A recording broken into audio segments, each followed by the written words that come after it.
falaremos sobre o conceito de centro de massa. O que seria o centro de massa e qual a sua importância para o nosso estudo da física, mais especificamente de mecânica? Bom, até o presente momento, a gente tem estudado os objetos no sentido do movimento deles, com ou sem nos preocuparmos com as causas desse movimento, que foi a cinemática, foi a dinâmica.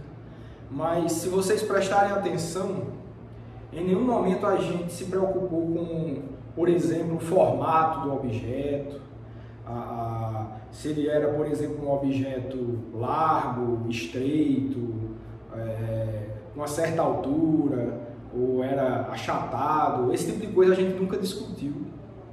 E, obviamente, essas características geométricas do objeto, elas são importantes para o movimento dele. Não é a mesma coisa, por exemplo, a gente jogar no ar uma bolinha ou um disco. A gente sabe que a geometria desse objeto que a gente está lançando, que a gente está aplicando uma força nele, vai influenciar, vai ser importante para o movimento dele, o movimento que ele vai exibir em resposta aos estímulos que a gente impõe sobre eles.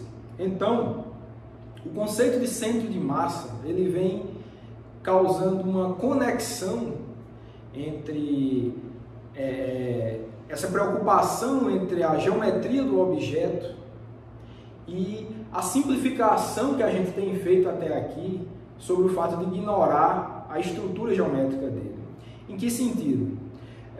Por exemplo, todos os objetos que eu falei para vocês aqui, que a gente estudou nos exemplos, que a gente discutiu durante o curso, a gente poderia igualmente ter tratado cada um desses objetos como uma partícula com a massa do objeto. A gente estudou aqui blocos descendo uma rampa. A gente discutiu aqui blocos sendo movimentados sobre um plano horizontal sob a ação de um conjunto de forças. O fato de ser um bloco cúbico, com um paralelepípedo, com uma esfera ou com uma partícula não fazia diferença nenhuma para o estudo que a gente estava fazendo. Mas esse estudo de centro de massa ele vem justamente fazer com que, se a gente de fato quiser se preocupar com a geometria do objeto, a gente utilize esse conhecimento que a gente já vem descrevendo nas aulas anteriores e a gente consegue sim abordar a influência da geometria do objeto no estudo do movimento. Em que sentido? Então, esse conceito de centro de massa, ele tem a ver com um ponto geométrico vinculado a esse objeto que você quer estudar, o movimento dele, e esse ponto, esse centro de massa, ele se comporta como se todas as forças externas atuassem somente nesse objeto. Então você pode sim tratar esse objeto como uma partícula, onde todas as forças externas a esse objeto são incididas nesse ponto somente, e o restante do objeto vai se movimentar vinculado a esse centro de massa. Então esse é o ponto, e só tem ele, é o único ponto no objeto que você garante que ele vai se movimentar como se todas as forças externas se concentrassem nesse objeto, atuassem nesse ponto específico do objeto. Então, por exemplo, a gente estudou aqui que se você lançar um objeto sob a ação da gravidade, esse objeto vai descrever uma parábola. Tem um movimento uniforme na direção horizontal e um movimento acelerado na direção vertical. E a composição disso é um movimento parabólico, o que a gente chama de movimento balístico. Então, se eu lançar, por exemplo, esse lápis aqui, fizer um experimento como esse, vocês vão ver que é uma parábola de fato, o jogar desse objeto descreve uma parábola, mas os pontos desse objeto, você vê que tem um movimento de rotação também vinculado ao fato de eu jogar esse objeto. É um objeto cilíndrico, eu estou jogando ele além de descrever em média essa parábola que a gente já estudou, tem um movimento de rotação também. Então é um movimento mais complicado do que simplesmente uma parábola. Mas o que eu estou querendo falar para vocês, da importância do conceito de centro de massa, é que o centro de massa desse objeto aqui, e somente ele, você garante que ele vai sim descrever exatamente aquela parábola que a gente estudou. Então, teve uma força que eu exerci nesse objeto para que ele se movimentasse dessa forma, tem a ação da gravidade, então você considera que essa força de lançar, que eu usei para lançar o objeto, e a força gravitacional, ela atua somente nesse ponto específico, que é o centro de massa. Esse ponto sim que vai descrever a parábola, como se toda a massa do lápis estivesse concentrada nesse ponto, e o movimento vai ser descrito para esse ponto como se fosse uma partícula com a massa do lápis submetida às forças externas dessa situação, que é a força gravitacional, e inicialmente teve a força que utilizada por mim para lançar o objeto. Todos os outros pontos que não sejam o centro de massa, claro, você tem um vínculo, né? Você tem um sistema, um corpo rígido, e você tem uma distância específica de cada ponto do objeto em relação ao centro de massa, que causa esse vínculo, e se você descreve o movimento do centro de massa e entende que o objeto é rígido, de certa forma você pode ter informação de como os outros pontos vão ser descritos, né? No caso aqui, a composição desse movimento de parabólico com um movimento de rotação. Quem está fazendo essa rotação aí são os pontos que não são o centro de massa, no caso. Então, eu acho que já com essa conversa que a gente acabou de ter, acredito que vocês entendem que o conceito de centro de massa é importantíssimo.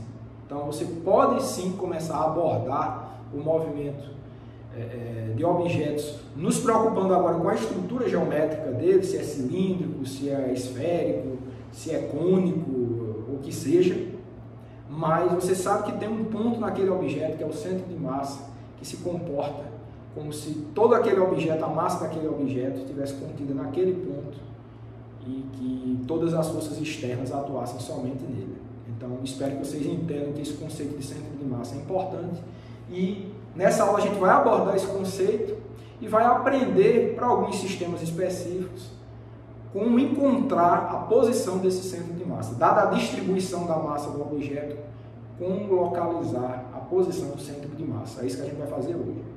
Vamos começar então. Então, centro de massa. Centro de massa. Então, vou começar escrevendo para vocês o conceito, que é o seguinte: o centro de massa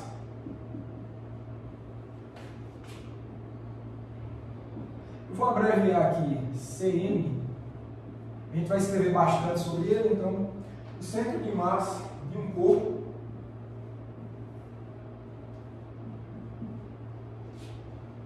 ou de um sistema de corpos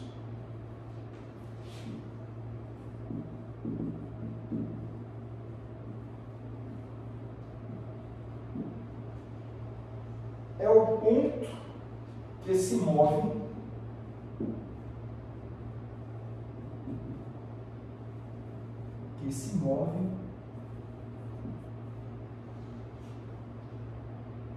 como se toda a massa estivesse concentrada nele.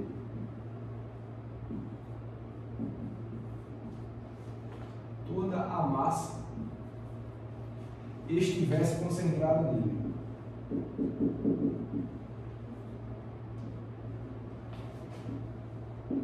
Concentrada nele. E como se todas as forças externas,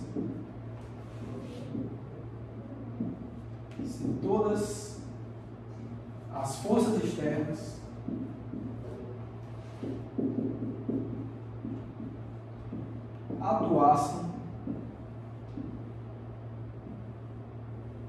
nele, nesse ponto. Então, em resumo, essa frase aqui, ela resume o que a gente já discutiu sobre o que é o centro de massa. É importante tomar nota desse conceito tão importante para o estudo da mecânica, que é o centro de massa. Ok, então o que vamos fazer agora é tentar encontrar o centro de massa de alguns sistemas específicos. Então, para a gente fazer o estudo do centro de massa, de como encontrar o centro de massa de um corpo ou de um sistema de objetos, a gente precisa classificar esse sistema de duas formas muito específicas, porque tem duas formas que vão auxiliar a gente no encontro desse centro de massa, em calcular onde está o centro de massa.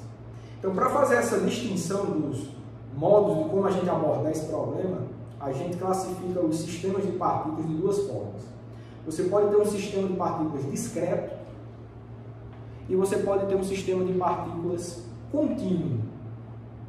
Um sistema de partículas discreto é aquele em que você pode estudar esse sistema de modo que os constituintes desse sistema tenham um espaçamento não desprezível entre eles.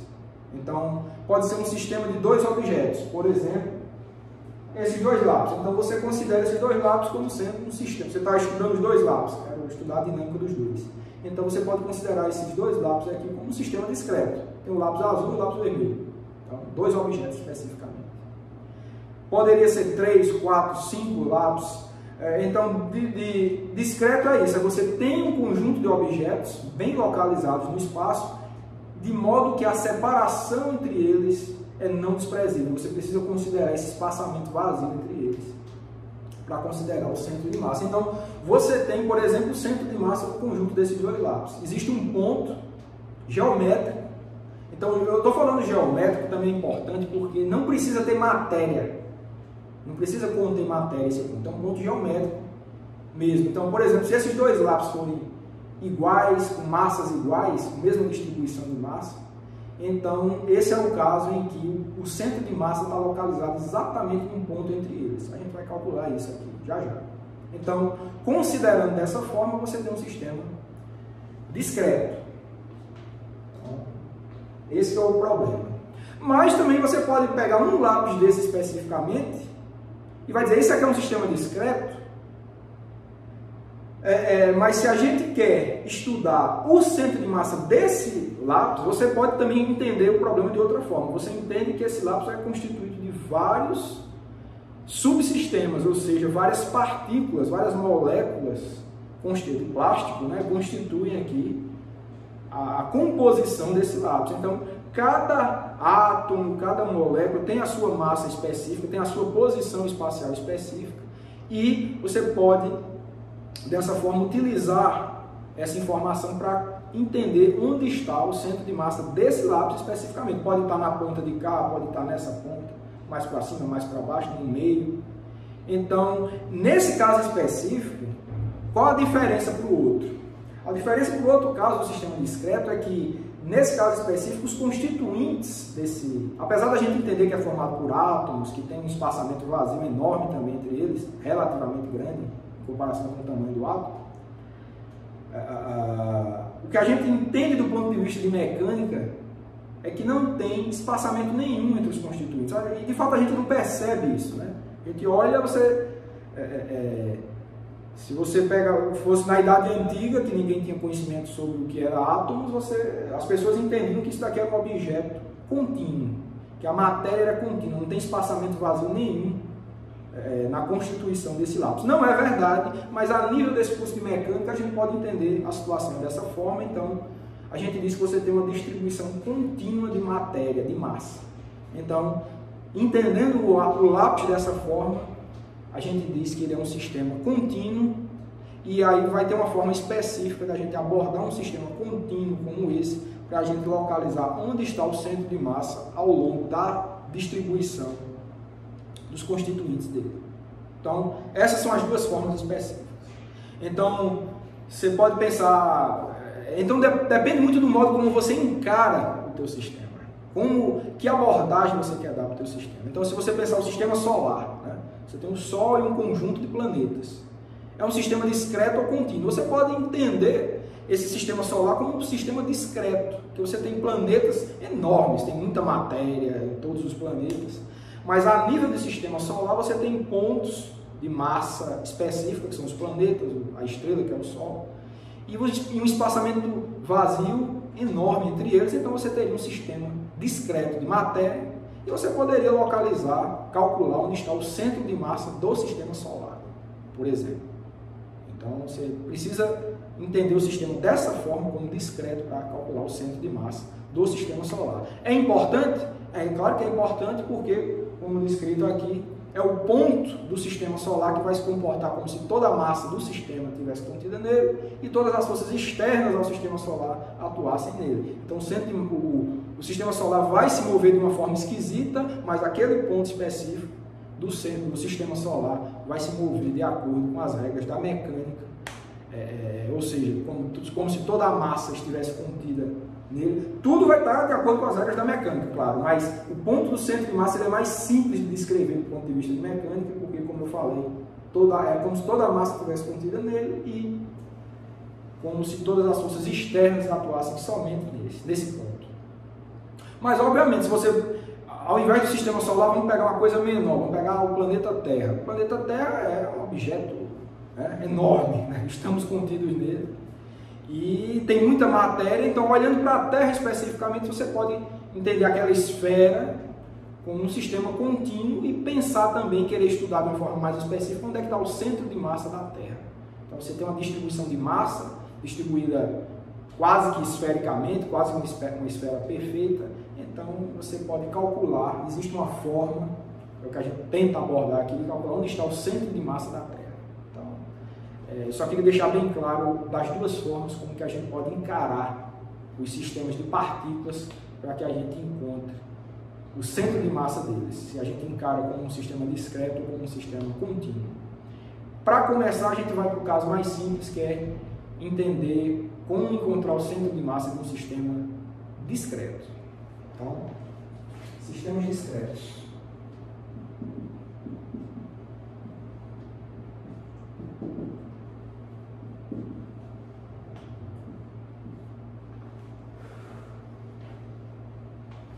Então, para um sistema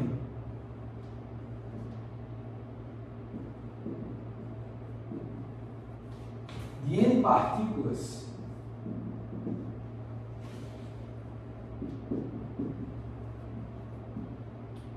temos que o centro de massa é encontrado como?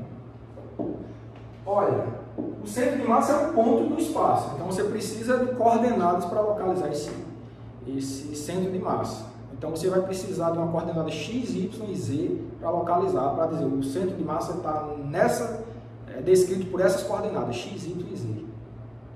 E é claro que as coordenadas desse centro de massa vai depender das posições e das massas das N partículas que constituem o sistema que você quer encontrar, o centro de massa. Então, nesse sentido, o que a gente tem é o seguinte, que a posição x do centro de massa ela é dada por 1 dividido por n maiúsculo, somatório de I, que vai de 1 até n. Vou apagar logo aqui, tá? Vou escrever as equações e depois eu explico.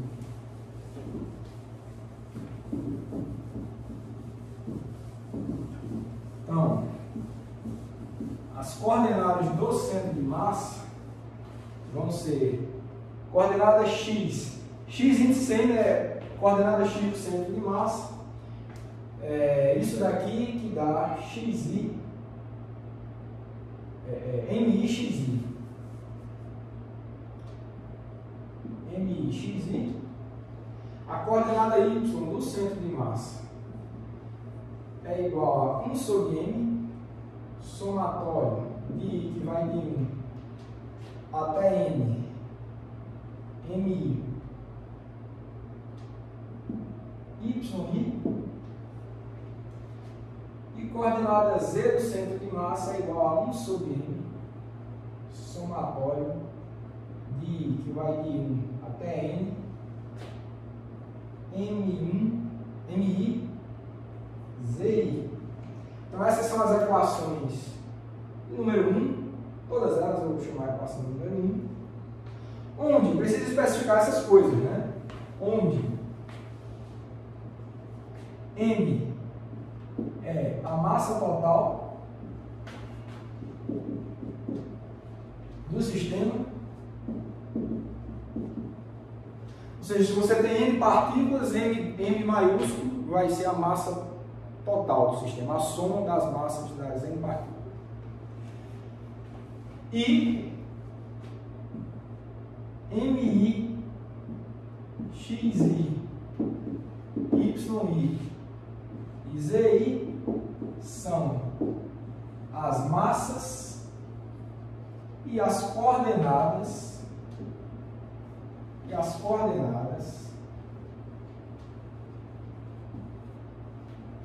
das partículas, dos constituintes. Ou seja, se você tiver uma distribuição de partículas em que você tem uma partícula com massa M1, a primeira partícula você disse que ela tem massa M1, coordenada X1, Y1, Z1. Então, as três coordenadas que determinam a posição da partícula 1 e M1 é a massa da partícula 1. Aí, para a segunda partícula, você tem que ter essas quatro informações também. Você tem que ter a massa da segunda, posição X da segunda, coordenada Y da segunda, coordenada Z da segunda, que seriam X2, Y2, Z2. Mesma coisa para a terceira, isso vai até a enésima partícula. Então, você precisa, para cada constituinte, você precisa dessas quatro informações. Massa e três coordenadas. Se você tem essas quatro informações para todas as N partículas, você substitui tudo isso aqui e você encontra quem são as coordenadas X, Y e Z do sistema de partículas, do centro de massa do sistema de partículas. Então, ou seja, por exemplo, você vai ter que a coordenada X do centro de massa você pode explicitar da seguinte forma. Aquela equação primeira ali vai ficar M1 X1 mais M2 X2 mais, aí você soma quantos tiverem, né, até a Mn Xn dividido pela soma das massas. Vai ficar M1 mais M2 mais Mn. Essa é a equação 2. Então, essa equação aqui eu só estou expandindo, né, o que quer dizer essa equação aqui. Ó. Aquele denominador que é a soma das massas é esse M maiúsculo aqui, e esse somatório do produto das massas com a respectiva coordenada é esse numerador aqui, ó, M1x1 mais M2x2 soma até MN/Xn. E a mesma coisa para a coordenada Y. A única diferença é que do lugar desse x1, x2 até xn, vai ficar y1, y2 até yn. Então é uma equação com o mesmo formato. E mesma coisa para z. Então, para encontrar a coordenada x do centro de massa, você precisa da massa dos constituintes e das coordenadas x dos constituintes. Para calcular y do centro de massa, precisa das massas dos constituintes e das coordenadas y dos constituintes. E assim por diante. A mesma coisa para a coordenada z. Então, o formato é esse. Daqui a pouco a gente vai fazer um exercício para ver como aplicar essas equações aí. Bom, então a gente também pode utilizar uma notação vetorial, tá certo? Então, o que a gente tem no fim das contas é, por exemplo, eu vou botar só duas coordenadas, tá? Y e X. A situação é essa. Então, suponha que você tem uma partícula 1, você tem uma partícula 2, você tem uma partícula 3, tá só 4, uma partícula 4. Então, essa partícula ela tem uma massa, que é a massa M1. Essa partícula 2 ela tem uma massa, que é a massa M2. Essa partícula 3 tem uma massa M3. Essa partícula tem uma massa M4. E elas também têm coordenadas X, né? E tem coordenadas Y também. Certo? Então, tá aqui, 2. Então, elas têm massa, né? elas têm a massa M1, M2, M3 e M4, e também tem as coordenadas, né? Essas aqui seriam as coordenadas X1, X2, X3 e X4. E aqui você teria a coordenada Y1, aqui teria a Y2, aqui você teria Y3 e aqui você teria a coordenada Y4. Vamos esquecer o eixo Z nesse exemplo. Então, ó, você tem as coordenadas Y, você tem as coordenadas X, você tem as massas. Você pode substituir aqui para encontrar o X do centro de massa e você pode substituir, fazer uma equação parecida e encontrar quem é o Y do centro de massa. Então, perceba que a situação não é complicada, tá certo? Então, no fim das contas, né, eu vou apagar aqui para não ficar tão sujo, que eu vou continuar explicando. Então, você tem essas informações. É importante que você entenda que essas informações existem. Essas informações, elas existem. E o centro de massa vai ser também um ponto espacial aqui. Ele vai estar no local do espaço. Então, só completando aqui. A gente tem a partícula 1, né? Só reescrevendo A2, A3 e A4. Então, após você calcular tudo isso, você vai ter uma coordenada X do centro de massa, vai ter uma coordenada Y do centro de massa. Então, você vai ter um ponto aqui, ó, que é o centro de massa. Certo? Esse aqui, esse ponto vermelho aqui, é o centro de massa do sistema. Dos quatro constituintes. O sistema são os quatro constituintes, as quatro partículas. Então, supondo, tá? Suponha que você calcula, isso aqui é um exemplo. Suponha que você calcula e dá nesse ponto, então esse é o ponto que se comporta como se toda a massa do sistema estivesse contida nele, como se todas as forças externas atuassem nele. Então é um ponto importante. Essas partículas podem ter um movimento mais esquisito que você quiser, mas o centro de massa ele tem esse comportamento mais simplificado. Essa que é a vantagem de se estudar o centro de massa. Não tem partícula nenhuma aqui, não tem partícula nenhuma, mas esse ponto que você calcula, se as partículas se movimentam em função do tempo, esse centro de massa também vai se movimentar em função do tempo, mas você sabe encontrá-lo, se você tiver as massas dos constituintes e as coordenadas. Tá? Então, vou botar aqui de verde, se dá para vocês enxergarem. Tá? Tem esse ponto aqui que é o centro de massa, vou botar ele aqui embaixo. Centro de massa, certo? E você pode também localizar vetorialmente esses objetos, tá certo? Você tem a partícula 1, vou botar ela aqui. Então você tem, você tem também, se você quiser, um vetor posição R2 aqui, que localiza a partícula 2. Você tem um vetor posição R1.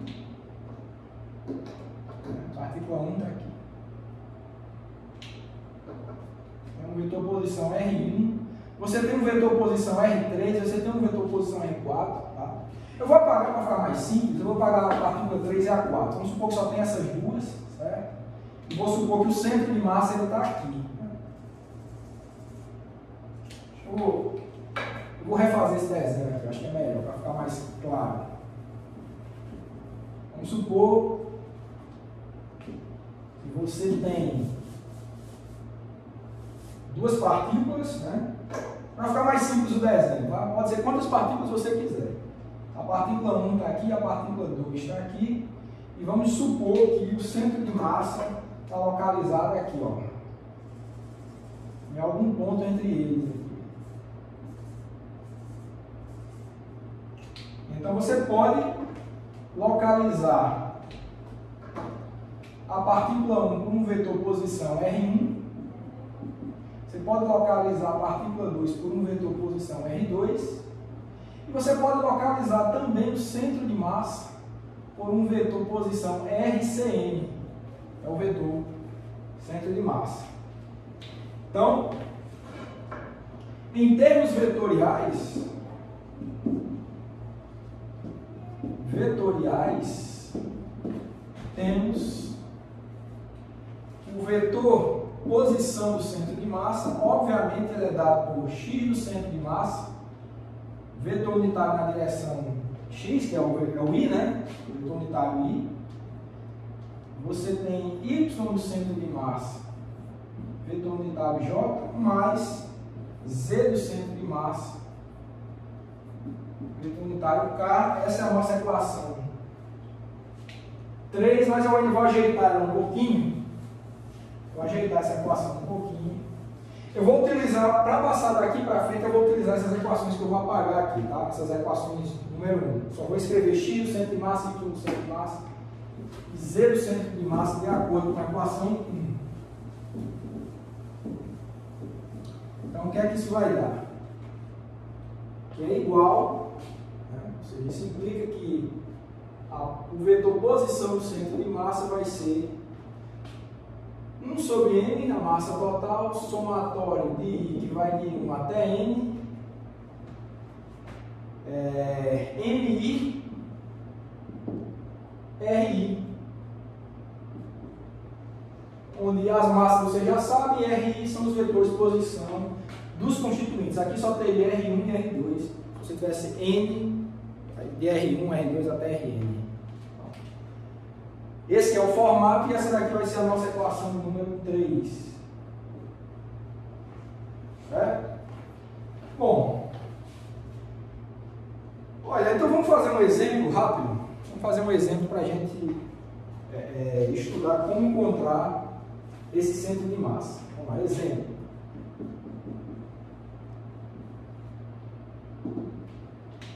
Então, fazer um desenho aqui de um sistema de partículas e a gente vai querer encontrar o centro de massa dele.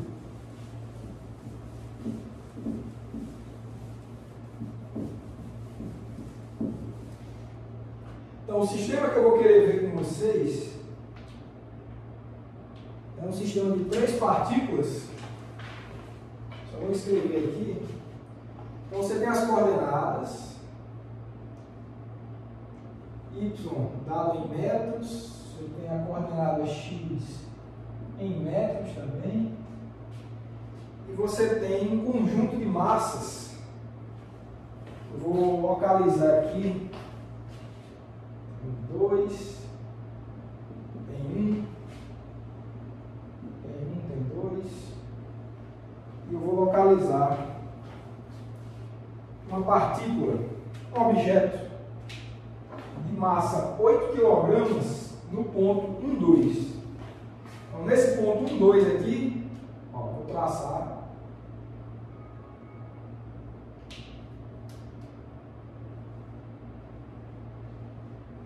Eu vou dizer que eu tenho um objeto de massa 8 kg. Aqui. Vou considerar um segundo objeto de 3 kg na origem, ponto 0 aqui, ó, na origem. Outro objeto de 3 kg, os pontos 0, 0. E no ponto 2, 1, que é esse aqui, ó, 2 para x, 1 para y, eu vou considerar um objeto, uma outra bolinha aqui, de massa 4 kg.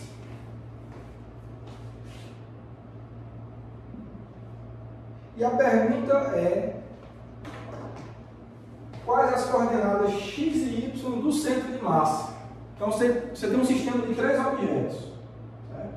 Posso até numerá-los. Eu vou dizer que esse aqui é o objeto 1, esse aqui é o objeto 2, esse aqui é o objeto 3. Não sei se vocês estão enxergando aí. 1, 2 e 3. E, dadas essas informações, você tem a massa e as coordenadas de cada um desses constituintes, você pode sim encontrar as coordenadas do centro de massa. Olha, para o caso do eixo Z, não precisa se preocupar, porque todas as massas estão contidas no plano XY, então a coordenada Z dos constituintes é 0, então o Z do centro de massa também é 0. Então a gente só precisa se preocupar com X e com Y. Então, Para a coordenada x do centro de massa, o que é que a gente tem? São 3, né?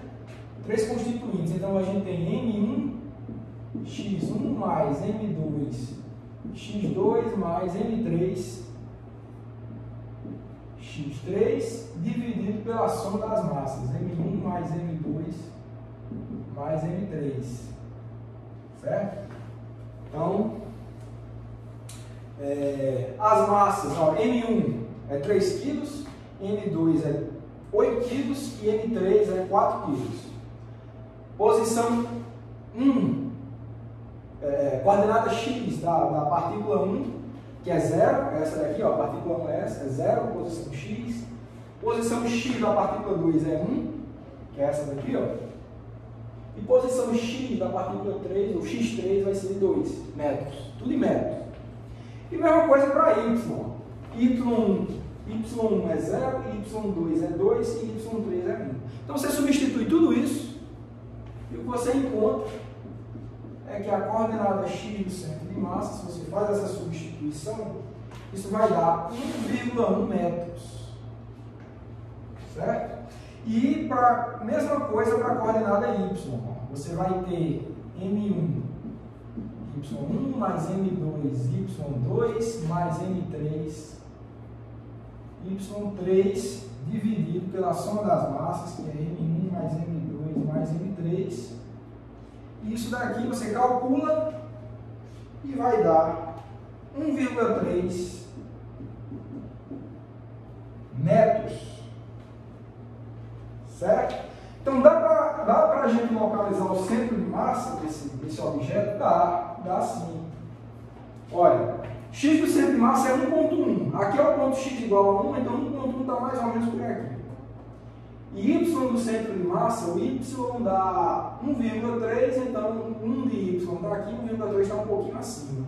Então o centro de massa é um objeto que ele vai estar mais ou menos aqui, ó. Mais ou menos aqui. Esse que é o centro de massa. Vou botar ele aqui, ó, centro de massa. Nesse ponto aqui. Esse é o ponto geométrico, não tem matéria, né? Se comporta como se toda a massa do sistema estivesse contida nele e todas as forças externas atuassem nele.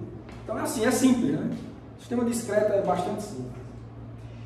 Tá, e esse exemplo também eu quero fazer a seguinte pergunta, que é: o que é que acontece se a massa da partícula de cima começar a aumentar? É 8 kg, né, a massa da partícula de cima. Vamos supor que seja 80, vamos supor que seja 800 ou mais ainda. O que é que acontece com esse centro de massa?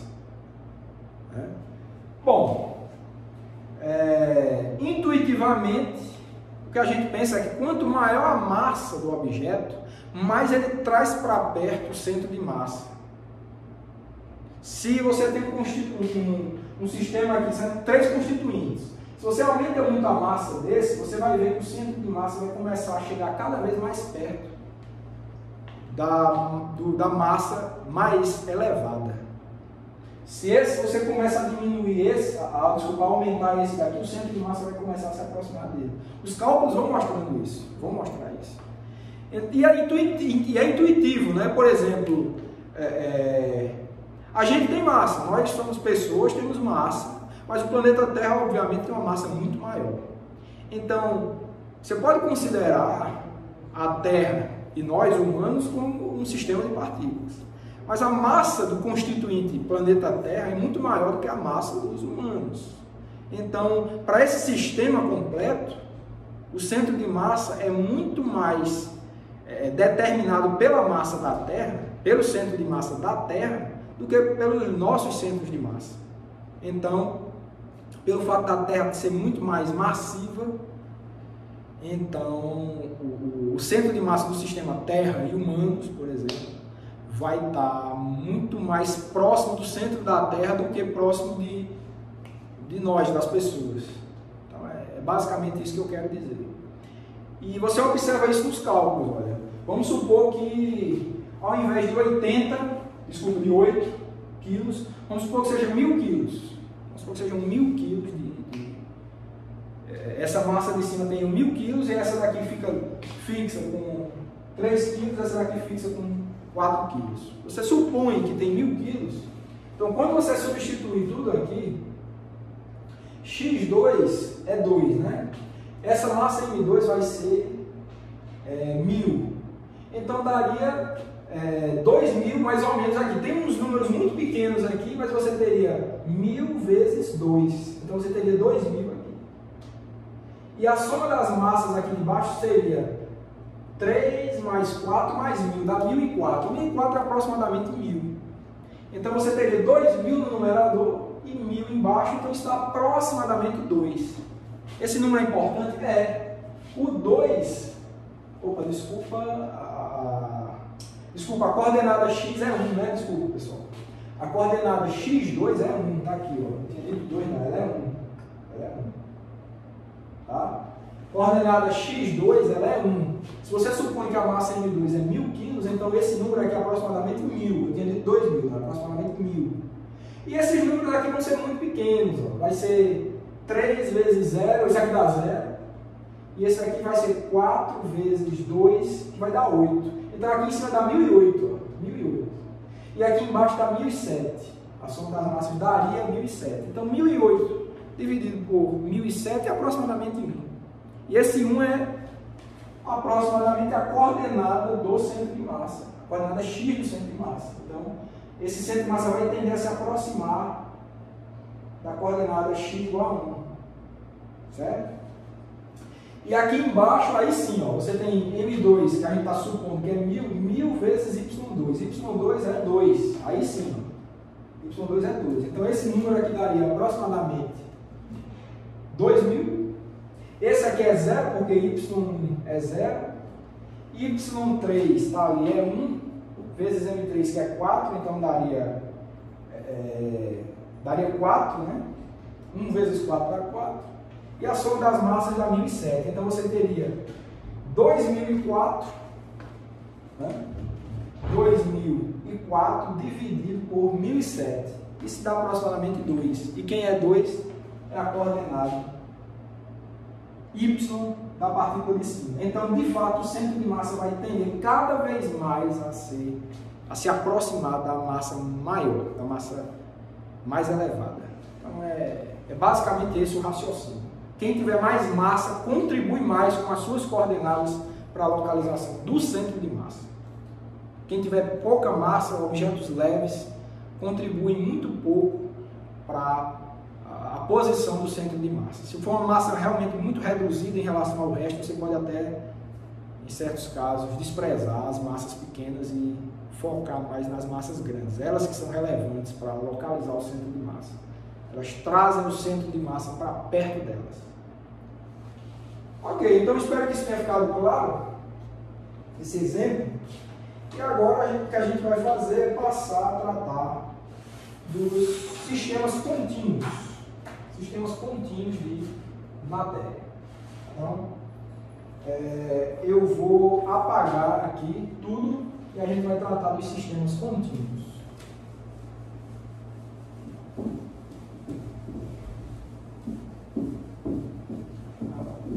Apagando devagar. Vamos tratar dos sistemas contínuos.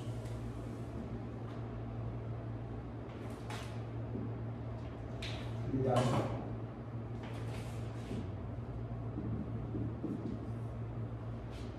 Sistemas contínuos.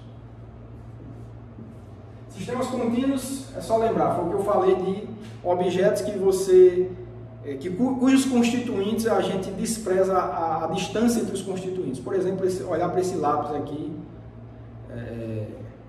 para a nossa aproximação aqui, os constituintes estão muito próximos, de modo que a gente pode dizer que a matéria é distribuída continuamente na formação desse objeto aqui. Ótimo. Então, o que é que acontece?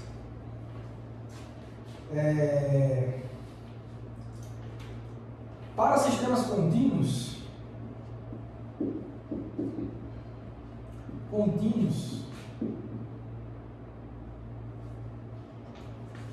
as massas dos constituintes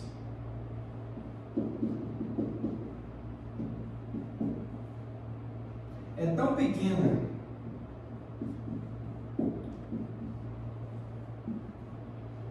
que a gente vai considerar uma massa diferencial. Tá? A massa de cada constituinte é tão pequena comparada ao objeto inteiro, que a gente vai dizer que é uma massinha diferencial, uma diferencial de massa. E o distanciamento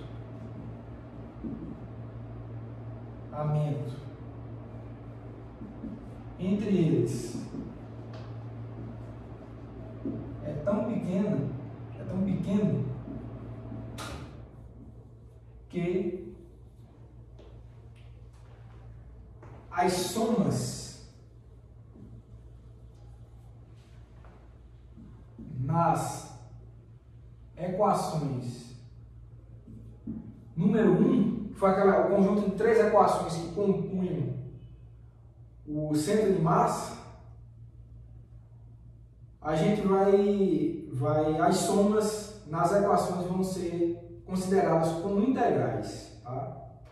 Que as somas nas equações 1 serão consideradas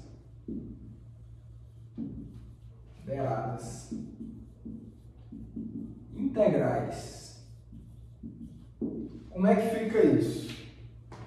Então, vamos reescrever aquele conjunto de 3 equações, ali da equação número 1, que era x do centro de massa, y do centro de massa e z do centro de massa, nesse limite, né? É uma equação como essa daqui, né? A gente vai tomar o limite em que as massas dos constituintes são muito pequenas e que não tem distância entre eles.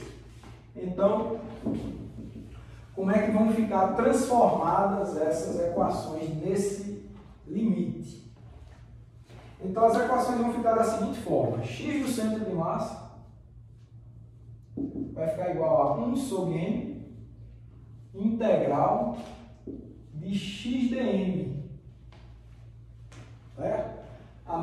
Essas massas mi vão ficar diferenciais de massa, e essa daqui vai ser essa função x aqui vai ser a função que te diz onde é que tem matéria naquela distribuição de massa, onde é que tem massa naquele sistema.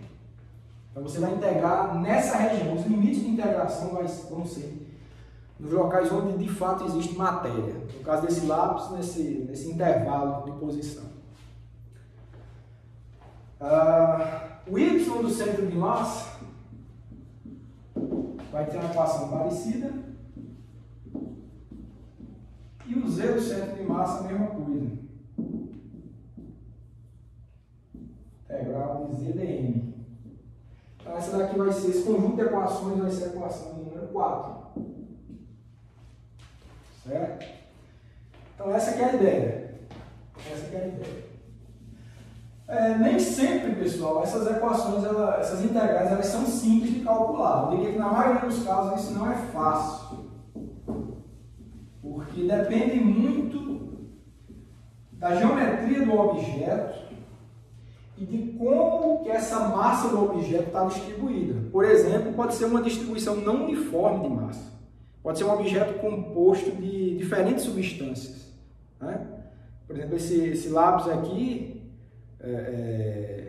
tem uma tampa, tem diferentes materiais, tem algumas partes vazias dentro dele, etc. Então, é uma distribuição complicada de matéria, né? Mesmo que não tivesse espaço vazio, poderia ser um objeto com uma parte é feita de um material, sei lá, alumínio, e a outra parte de outro material, chumbo. Então, cada constituinte vai contribuir, as massas dos constituintes vão contribuir de forma distinta. A geometria é complicada, na maioria dos casos, então nem sempre essas integrais elas são simples de calcular. Mas em alguns casos a coisa se simplifica consideravelmente, que é, por exemplo, quando você tem uma distribuição uniforme de massa, ou seja, nos casos em que o objeto ele é composto de uma substância só. Por exemplo, uma esfera de plástico, uma esfera maciça de plástico, um disco de madeira, da mesma madeira, etc. Então, são casos que ficam mais simples de você calcular. E um comentário importante que eu não quero esquecer de fazer é que o centro de massa ele obedece umas regras de simetria muito interessantes, né? Você observa a partir de cálculos dessas integrais. Por exemplo, se o objeto for esférico e tiver uma distribuição uniforme de massa, ou seja, uma substância só, o centro de massa está no centro da esfera. Essas integrais dizem isso. Se o objeto for cilíndrico, uma distribuição uniforme, o centro de massa está no centro do cilindro, a meia altura e no eixo dele. Está no centro, é um ponto que está no centro do cilindro. Se for um cone, né? Um cone ele tem uma simetria de rotação, né, em relação ao eixo, então o centro de massa está localizado no eixo do cone, um cone maciço. Mas como quando tiver com essa distribuição aqui, ele tem mais massa na parte de baixo do que de cima, então o centro de massa está no eixo, mas está mais perto da base do cone do que da ponta. Então, essas regras de simetria que você, após fazer cálculos dessas integrais, você observa essa regularidade na posição dos centros de massa. Bom, então vamos fazer essa simplificação aí, que é o seguinte. Considerando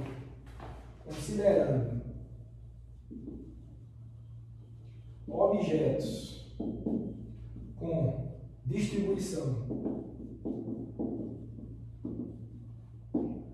uniforme de massa, temos que a densidade do objeto, densidade vocês sabem, né? Massa por unidade de volume, né? A densidade de um objeto é a massa dele dividido pelo volume, mas a densidade pode variar espacialmente, tá? Então, a definição de densidade, ρ, ela é igual a dm dv, ou seja, é o quanto que muda de massa naquele objeto quando você varia um pouco o volume. Você vai varrendo o volume daquele objeto quanto vai aumentando de massa. Então, essa é a densidade local de matéria, de massa, certo? E se o objeto tiver uma distribuição uniforme, todos os pontos desse objeto, a razão massa por volume, vai ser igual. E que vai ser igual também à massa total do objeto dividido pelo volume dele. Ou seja, isso é igual à massa total do objeto dividido pelo volume, equação 5. Por exemplo, um bastão aí de alumínio. Você tem a massa do bastão e tem o volume dele. Isso, se você pegar qualquer pedaço, se você conseguir arrancar qualquer pedaço desse bastão de alumínio, a razão entre a massa e o volume vai ser a mesma. Então, isso quer dizer que ele tem uma distribuição uniforme de massa. Então, a densidade dos pedacinhos aqui seria essa derivadazinha aqui, né? Essa taxa de variação da massa em função do volume. E se você diz que a distribuição é uniforme, isso é igual à massa total do objeto dividido pelo volume. Então, essa é uma simplificação que você tem. Então, aqui lembrando que é a densidade.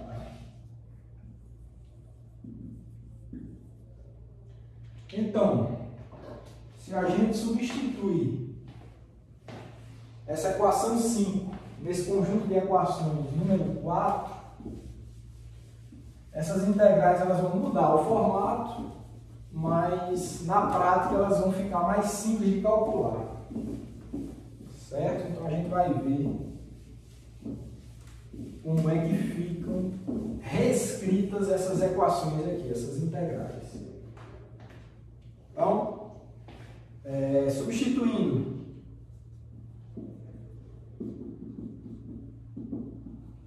cinco em 4, temos. Então você vai ficar com o seguinte, ó. Daqui você pode tirar o seguinte, que esse dm aqui, essa diferencial de massa, ela pode ficar reescrita como?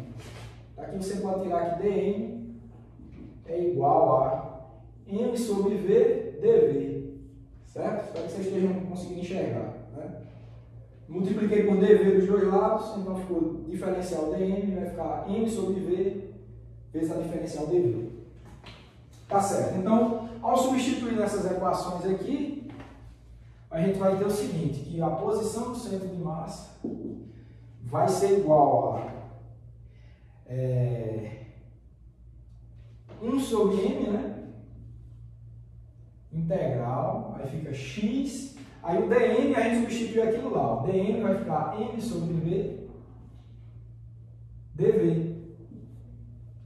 Olha, isso aqui é constante, tá? Isso que está entre parênteses é constante, pode sair da integral, então a massa vai cortar com essa massa aqui, e isso daqui vai ficar igual a 1 sobre o volume integral de... Esse volume é o que saiu, x dv. Certo? E similarmente você vai ter para y, agora eu vou escrever direto, tá? Você vai ter 1 sobre v integral de y dv, e z do centro de massa vai ser 1 sobre v integral de z dv. Então, esse conjunto de equações aqui vai ser equação 6. Então, pronto.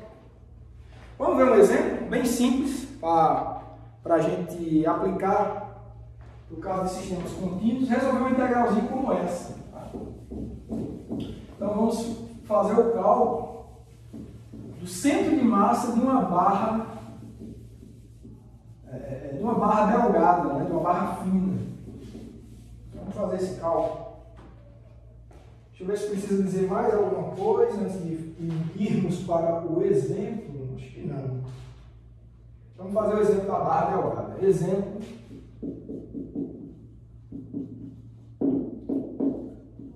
Barra delgada. Então, a barra delgada é o seguinte, ó. Eu vou considerar uma barra, vou considerar um eixo Y aqui, pequenininho, um eixo X, delgada porque eu vou considerar ela bastante fina, tá certo? Eixo X e eixo Y. Eu vou considerar que eu tenho uma barra, né, de distribuição uniforme. Pode ser uma barra de madeira bem fininha, ou melhor, de cobre, tá? Uma barra fininha. Pode ser até um fiozinho de cobre, né? Bem fininho, tal que você possa desprezar a dimensão em X, em Y e em Z, e você só se preocupa com o comprimento, que é dado em X. Então, você tem uma distribuição aqui de massa ao longo do eixo X, certo? Ao longo do eixo X,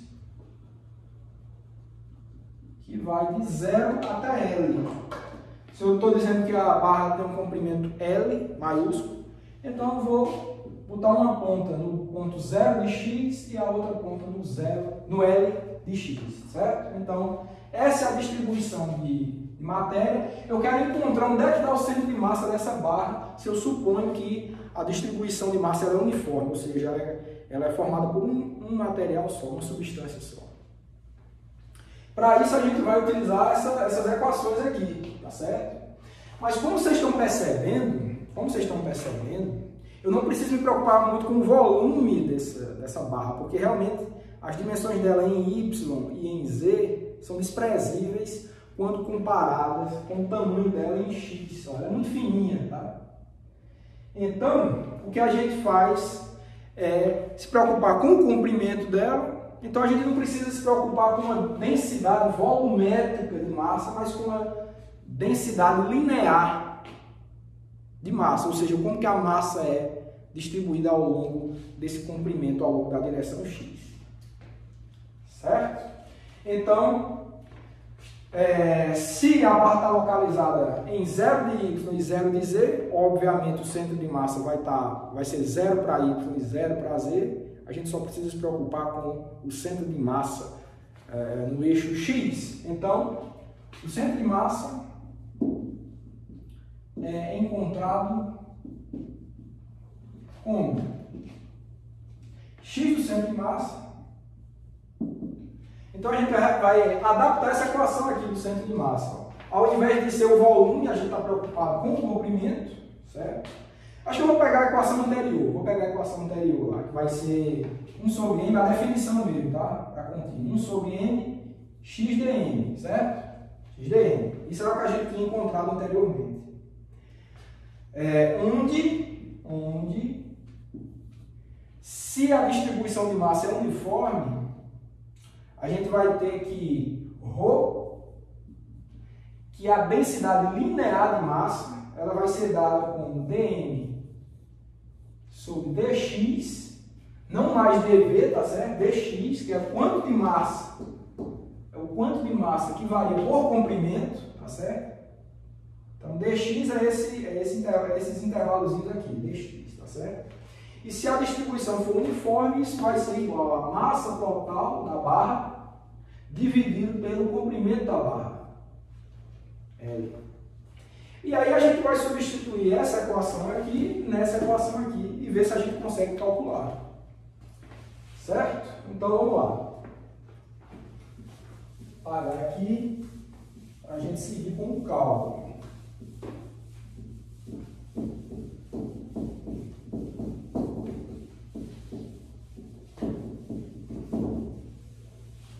Então vai ficar assim, ó. Isso nos dá que a posição do centro de massa vai ser igual a 1 sobre m integral de x, dm vai ser ó, m sobre l, né? Ó, m sobre l, multiplicar dx dos dois lados, então dm vai ficar m sobre l dx. Certo? Ok, então isso dá aqui a posição do centro de massa é igual. Esse m corta com esse m aqui. Então vai ficar simples, vai ficar 1 sobre o comprimento integral de x dx. Tá faltando alguma coisa? Tá faltando uma coisa importante que são os limites de integração. Eu já falei para vocês que os limites de integração é onde tem matéria. Onde é que tem matéria? Nesse objeto que a gente está estudando.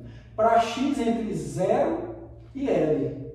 Para x menor do que 0 não tem matéria nenhuma, não tem contribuição nenhuma. Para x maior do que L não tem, porque a barra está entre 0 e L. Então esses são os limites de integração, 0 e L. E se você quer calcular essa integral, você vai dar igual ao seguinte, 1 sobre L, repete, integral de x dx dá x ao quadrado sobre 2, nos limites 0 a L.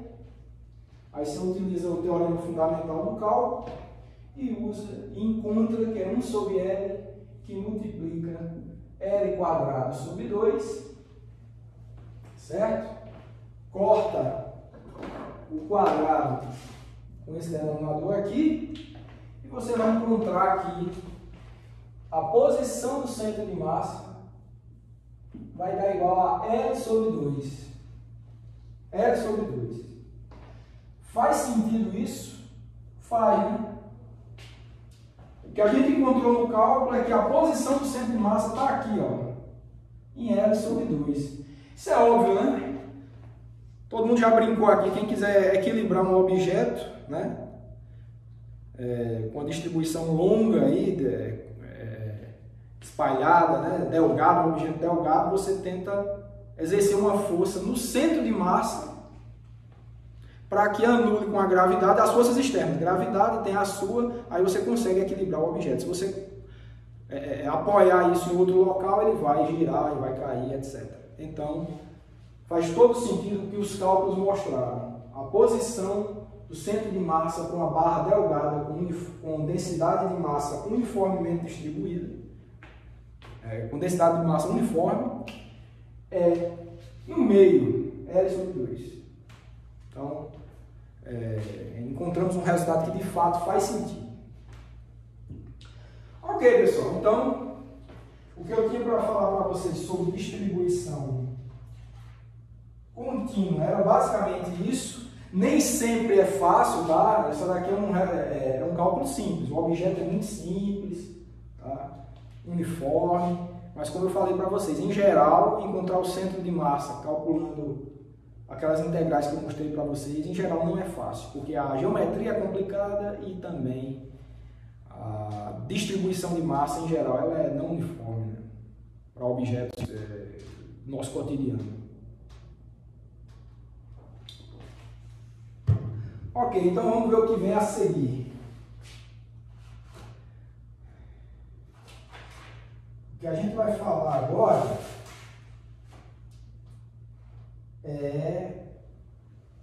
da segunda lei de Newton para um sistema de partículas.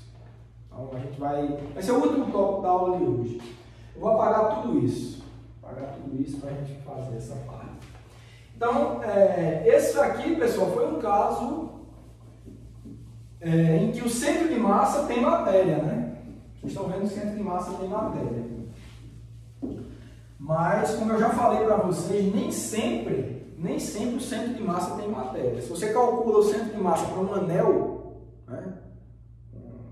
Um anel, ou seja, você só tem massa ao longo de uma circunferência, o centro de massa vai estar no centro. Não é um cálculo nem difícil de fazer. Quem quiser tentar, acho que é um exercício interessante. Mas está no centro do anel onde não tem matéria. Certo? Um objeto tipo uma ferradura também, né? Uma ferradura de cavalo. Então, o centro de massa está localizado em um ponto onde não tem matéria. Esse caso da barra delgada é um exemplo onde tem matéria. Então, é só bom lembrar que o centro de massa não é um ponto material, é um ponto geométrico. Pode ter matéria, como nesse caso, mas pode não ter matéria nesse centro de massa. Vou apagar aqui também.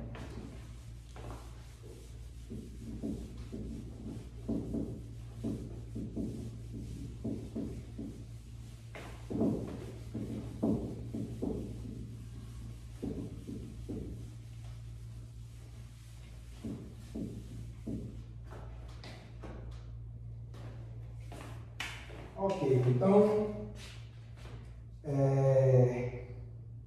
falar agora sobre a segunda lei de Newton para um sistema de partículas.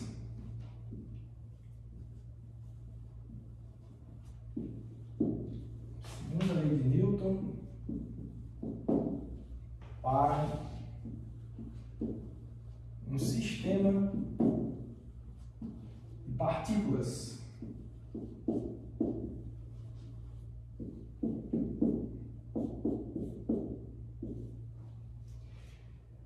Certo, então vou enunciar primeiro e depois eu provo o resultado. Então, para o sistema de partículas,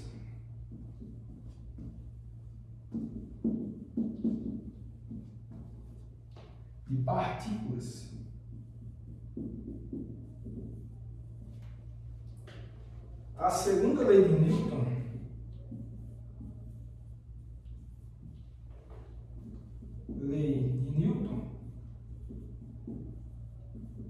é dada como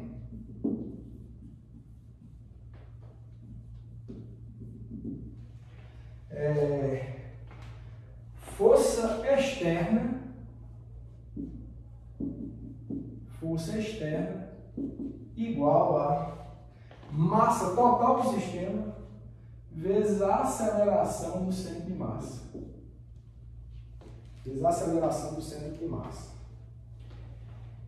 Eu creio que essa seja a equação 6.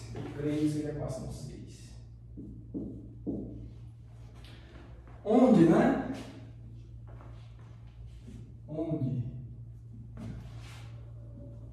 Só para escrever, né? Força externa é a força resultante externa ao sistema. Então, só estou especificando. A forma é a mesma da segunda lei de Newton que a gente conhece. Só que isso aqui é a força resultante externa ao sistema, ou seja, forças de dentro dos constituintes do sistema não são consideradas para o cálculo dessa força externa. M é a massa total do sistema e ACM é a aceleração do centro de massa, como esse centro de massa acelera. Então, você tem um sistema de partículas aí, você exerce uma força externa, você considera, tem N partículas. Toda força cuja origem for de fora, cujo agente causador for de fora do sistema, você considera para calcular essa força externa aqui. Isso vai ser igual à massa total do teu sistema, vezes a aceleração do centro de massa. Você tem as partículas, esse centro, você calcula o centro de massa do jeito que a gente fez aqui, tem um ponto, que é o centro de massa. Se esses objetos, essas N partículas se moverem, o centro de massa pode se mover. Então ele pode ser que ele tenha uma velocidade e também uma aceleração. Nesse caso aqui, quem entra na equação é a aceleração do centro de massa. E a gente vai mostrar isso. Então, você tem um sistema de partículas aqui, 1, 2, 3, 4, tá? Força externa é o que está de fora aqui, certo? É o que é de fora do sistema. Então ele tem uma massa, tá certo? O objeto tem uma massa, vai ter um centro de massa, Cm, tá? E esse objeto, esse centro de massa, pode ser que ele acelere de acordo com a dinâmica do sistema, certo? Lembrando que essa massa é a massa do sistema, vou deixar até aqui fora, é a massa total aqui. Certo? Vamos mostrar isso. E só para especificar um pouco mais, força externa de fato de fora, porque, por exemplo, essas partículas elas podem exercer forças umas nas outras, uma atração, né, gravitacional, pode ser que tenha carga, aí tenha repulsão eletrostática, atração eletrostática. Então, se forem forças entre os constituintes do sistema, não são consideradas para o cálculo dessa força externa. A força externa, de fato, tem que ter uma origem externa ao teu sistema. Isso que a gente vai ver agora. Vamos derivar isso. Vamos mostrar que essa equação é verdadeira.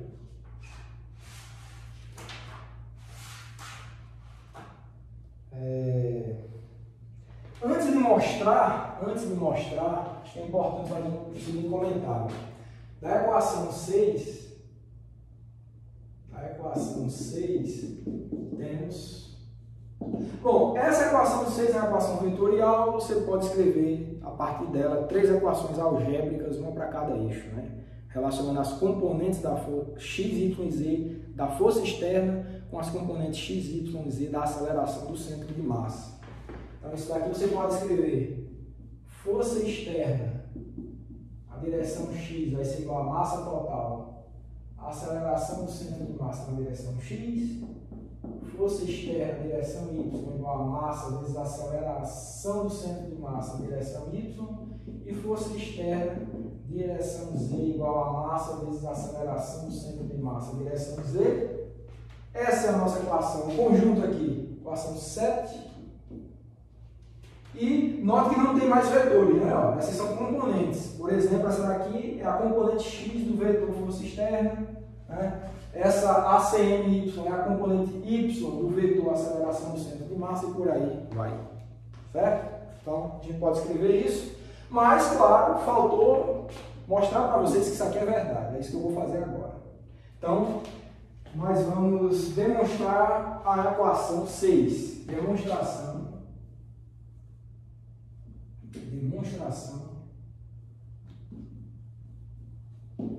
da equação 6. Para a gente demonstrar a equação 6, a gente vai partir do resultado da equação 3. Acho que é o número 3 que eu vou usar para derivar a equação 6. Vamos fazer isso agora.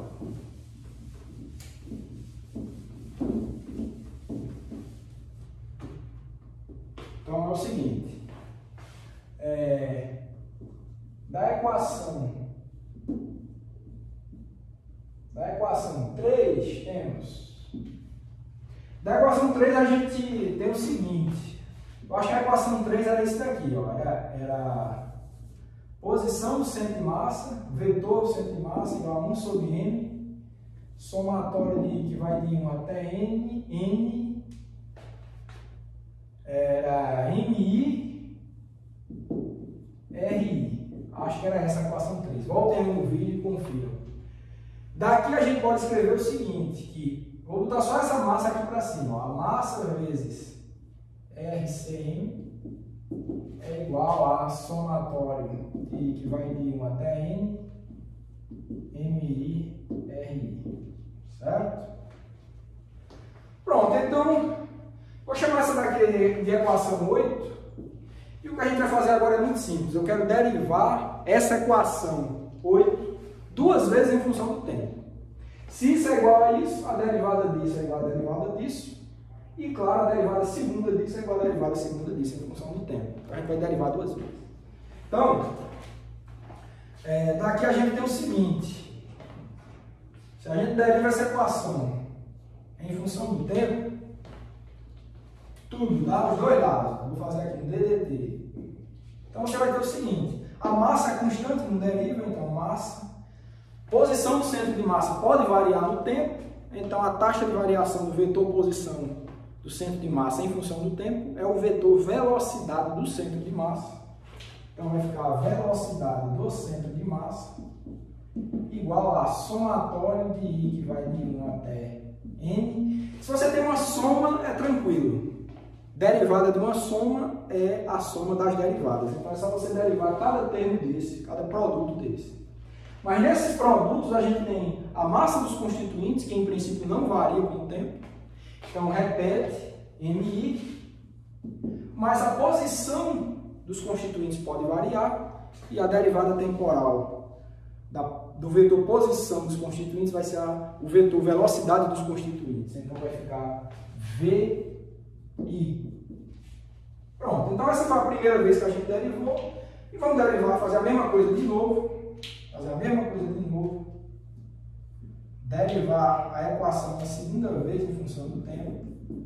E a gente vai encontrar massa vezes a aceleração do centro de massa, que é igual a somatório de I, que vai de 1 até N de MI, a aceleração dos constituintes. Tá? De novo, só derivou esse aqui, velocidade do centro de massa virou aceleração do centro de massa, e velocidade dos constituintes, como deriva, fica a aceleração dos constituintes. Pronto. Seguindo em frente, né? Isso daqui, o que é que dá? Olha, produto de massa dos constituintes vezes a aceleração dos constituintes é o quê? É a força que atua nos constituintes. Da segunda lei de Newton normal. Tá? Ó, massa vezes aceleração é força. Massa I vezes aceleração AI vai ser força I. O que é isso? É a força atuante no iésimo constituinte. Então, isso tudo vai ficar somatório de I, que vai de 1 até N, da força FI. Força resultante nos constituintes. Certo? Bom, então vamos seguir em frente. Vamos só desenvolver. Eu acho que eu vou apagar esse lado aqui. Tá? Eu já estou terminando. Então, eu não queria apagar aqui não, porque eu vou provar isso, né? Eu vou usar essa figura, então eu vou vir para o lado de cá. Não percam a sequência não, tá? Então,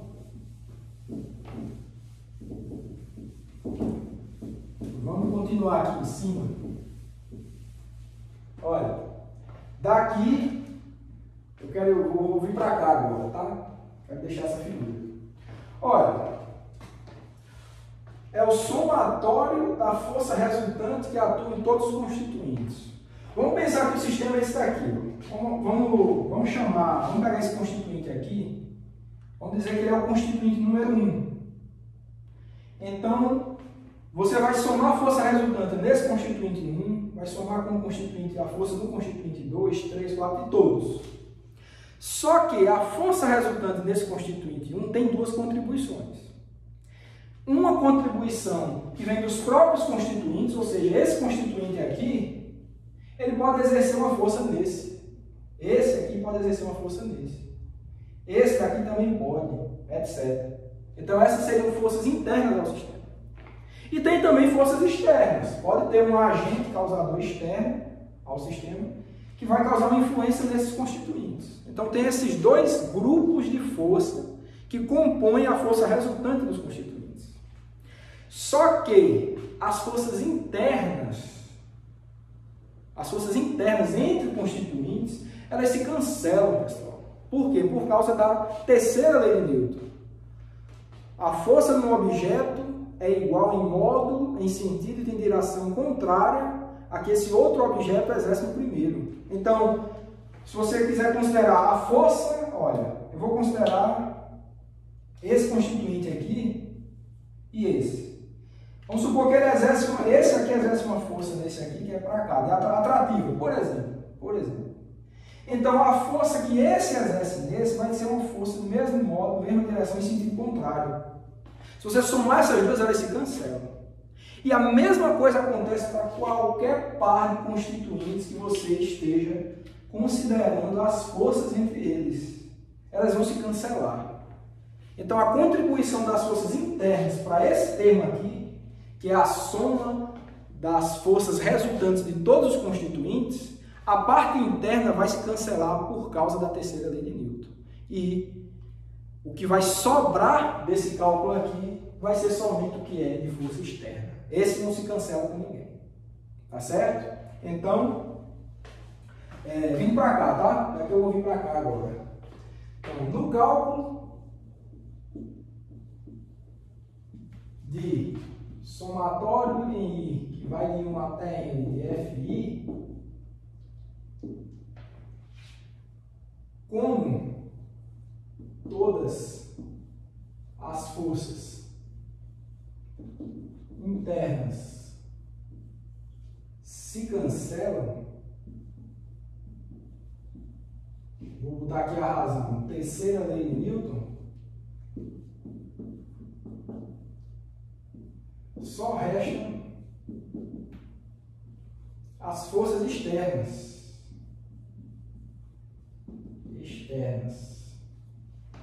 Ou seja,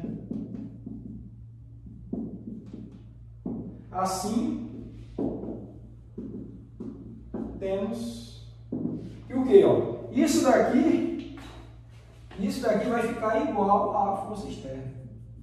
Só é o que sobra nisso daqui. Quando você calcula, as forças internas elas vão se cancelar todas, só vai sobrar a força externa. Então o que a gente tem é de fato a equação 6, que nos diz que força externa igual a massa vezes a aceleração do centro de massa. Então, está demonstrada dessa forma a segunda lei de Newton para um sistema de partículas. Olha, esse resultado pode parecer até bobo, não tem nada de tão interessante além do que a gente já conhecia da segunda lei de Newton, mas esse resultado ele é muito interessante, E eu vou comentar alguns exemplos, só comentar, que demonstram a força da fenomenologia desse resultado aí, da equação 6, né? Que é a mesma dali de baixo. Olha, o que essa equação está dizendo aqui é que alterações na aceleração do centro de massa só podem ser causadas por forças externas ao sistema.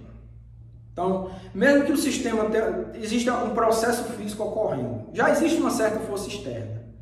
Se essa força externa não variar, né, a aceleração permanece a mesma também, né? Se isso daqui não varia, a massa está fixa. Se essa força externa ela existe, mas não varia, a aceleração do centro de massa também não varia.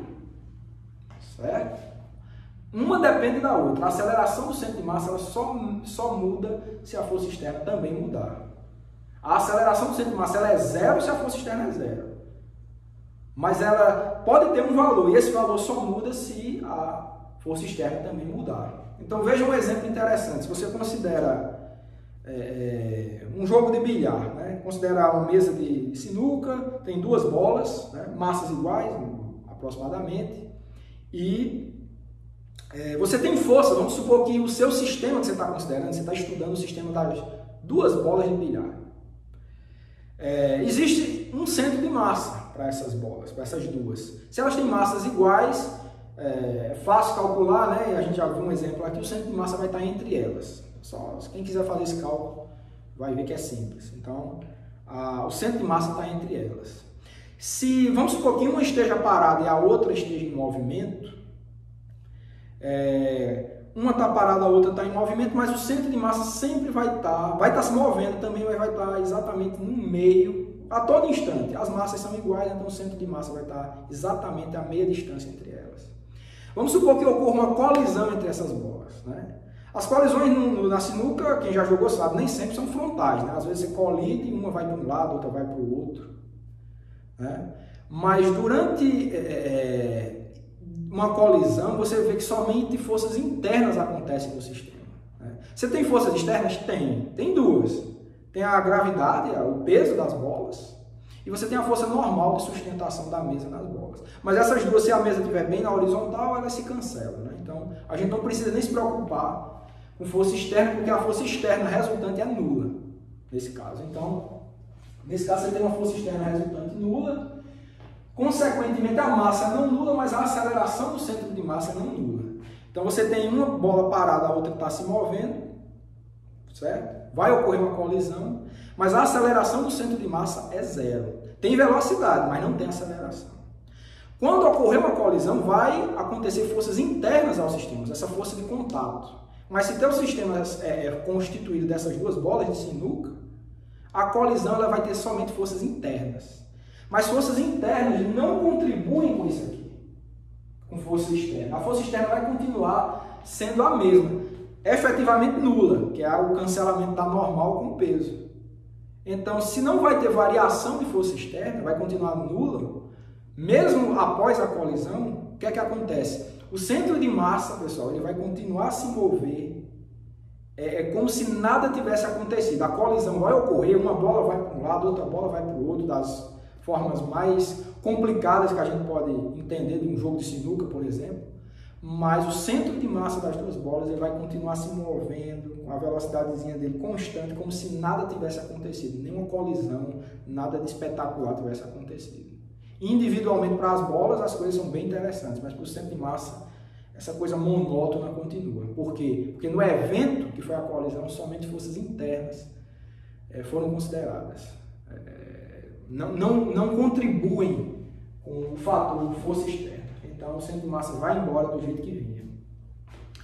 Isso é interessante, né? E outro exemplo bastante interessante também, vamos supor que uma situação, né, que você joga um explosivo. Tem um explosivo, você jogou um explosivo. Antes de você jogar o explosivo, você sabe que ele está executando uma parábola, né? Vamos supor que a explosão ocorra durante a trajetória. Lá no alto da trajetória, o explosivo explodiu e, claro, vai estilhaços, pedaços desse material para tudo que é lado. Só que na explosão, somente forças internas ao sistema ocorreram. Você tem força externa? Tem a força gravitacional, somente ela que é o que faz a descrição da parábola. Mas na explosão teve forças enormes, aí, muito maiores que a gravidade, mas todas internas. Vai ser uma força de repulsão entre os constituintes do explosivo. Mas como forças internas não são consideradas aqui, não contribuem com a aceleração do centro de massa, não influenciam no centro de massa, né? E o centro de massa só é um explosivo, só ele está acompanhando a trajetória do explosivo, é um constituinte só, né? Mas na explosão foi pedaço do explosivo para todo lado, né? Os estilhaços vão ter o movimento mais esquisito possível, mas, interessantemente, de acordo com essa regra aqui, a trajetória do centro de massa vai continuar a trajetória parabólica como se nenhuma explosão tivesse acontecido. Então, vai ter pedaço para tudo que é lado, mas esse ponto geométrico, esse centro de massa, pode ser que não tenha matéria nenhuma mais, provavelmente nem vai ter, mas ele vai continuar a trajetória dele como se nenhuma explosão tivesse acontecido. É isso que diz a equação, porque forças internas ao sistema não influencia na aceleração do centro de massa.